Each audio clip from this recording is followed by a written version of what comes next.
مدینہ المنورہ، ثقیفہ بنو ساعدہ۔ مسجد نبوی کے مغربی گیٹ نمبر 15 سے جو ہی باہر نکلیں، انوار طیبہ کے ساتھ والا جو گیٹ ہے اس سے، تو سامنے ثقیفہ بنی ساعدہ آتا ہے۔ ثقیفہ بنو ساعدہ وہ جگہ ہے جہاں نبی پاک صلی اللہ علیہ وآلہ وسلم کی دنیا سے رخصت ہو جانے کے بعد سیدنا ابو بکر صدیق نے پہلی خلافت راشدہ کا حلف لیا۔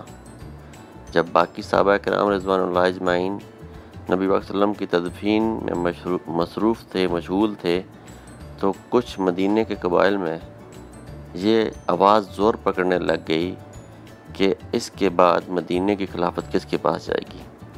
اہلِ مدینہ ثقیفہ بنو ساعدہ میں اکٹھے ہوئے، سیدنا ابو بکر صدیق کے نام پہ اتفاق ہوا، اور یہ وہ مقام ہے جہاں سے خلافت راشدہ کی بنیاد ڈالی گئی۔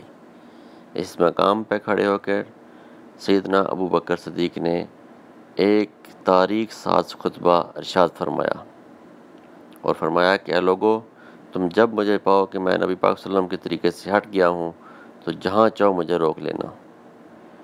یہ جگہ آج بھی ویسے ہی ہری بھری، سرسبز و شاداب ہے۔